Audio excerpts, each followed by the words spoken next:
Remember, if you cannot command respect, you cannot attract love. If you cannot be respected, women will ignore you and or abuse you.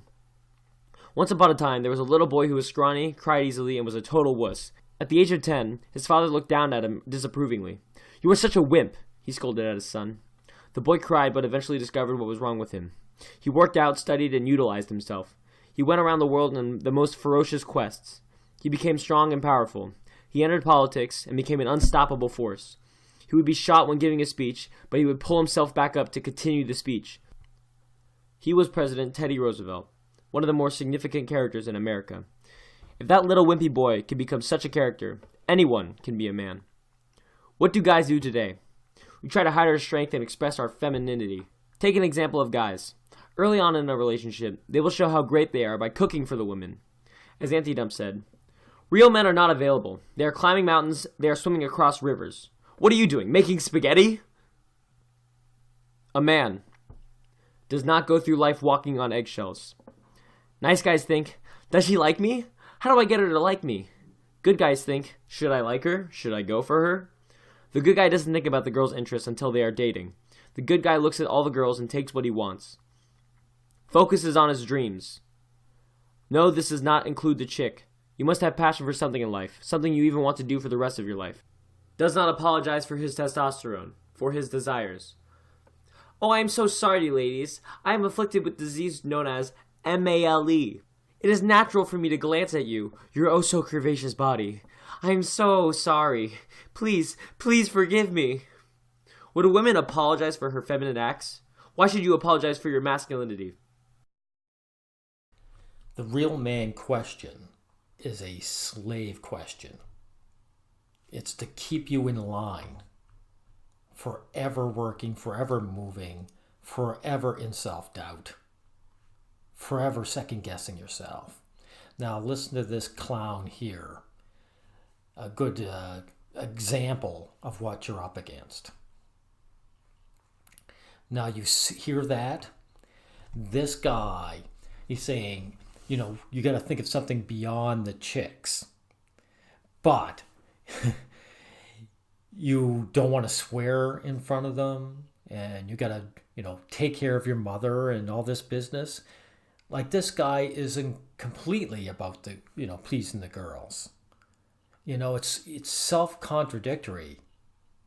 It's total bullshit. Listen, when the girls reach puberty and they have their first period, the women say, "You're a woman now." The women don't haze them or put them through some stupid test. Women are human beings, first and foremost. They just are. A woman is simply a sexually mature girl. And that is what the criteria we should use for ourselves. Guy hits puberty, boy hits puberty, he's a man now. That's it. He doesn't have to bang girls. He just has to reach puberty and pass on, sexually mature. What he does with his life after that is his business. Frankly, this nonsense has to stop. What actually happens, boys, they don't even hit puberty sometimes. Sometimes they're only boys still. They're 10, 11 years old. And the older guys who want to abuse them line them up and say, "Okay, here's this test where you're scared to death or you go through pain unnecessarily. We're going to line you up and kick you hard in the crotch. And if you're a real man, you remain standing." And the worst part of this insult, it never ends. Your manhood card never really solidifies because the tests keep coming. They always keep coming. And as soon as you fail, they'll call you a boy again because you were never a man to them in the first place. What a man actually is right now is a slave who gets abused. He's a person who gets called boy as soon as people want to insult him or get something out of him. That's what a real man is, from what I'm seeing. It's time to shuck this nonsense off. Someone asks you if you're a real man, you say, "No, I'm not. I'm a boy." So you know what that means? It means that I may not get the laurels, but I don't get the responsibility of a man, and I don't get the obligation of a man. Because you'll notice these double standards. These guys, when they call you a boy, or women as far as that goes, what they're really saying is you get no laurels.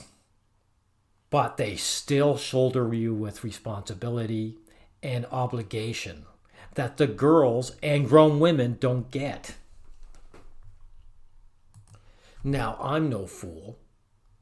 I don't give a shit about being a man. They can call me a boy all they like. I'm a human being. That's what I'm going to be. And I'm going to live my life according to what I want to. And I recommend that that's what you guys do. Because these are defunct gender roles. They were abusive to men all the generations of manhood in the past.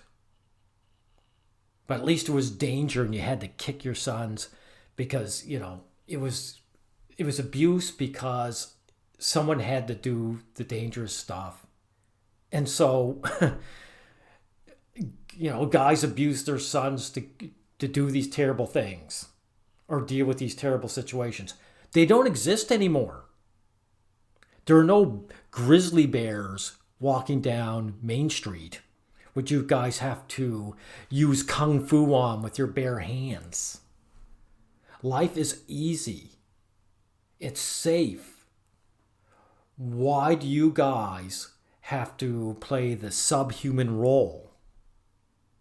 Now, this generation, you guys, you millennials, break out of it. And if you guys can't, I'll go to Generation Z, whatever it takes. Break out.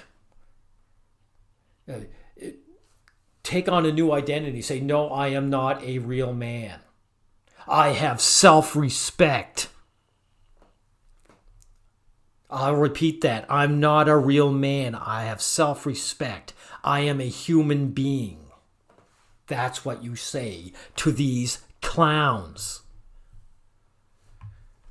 Thank you, everyone. I think that's all that we need to say about that.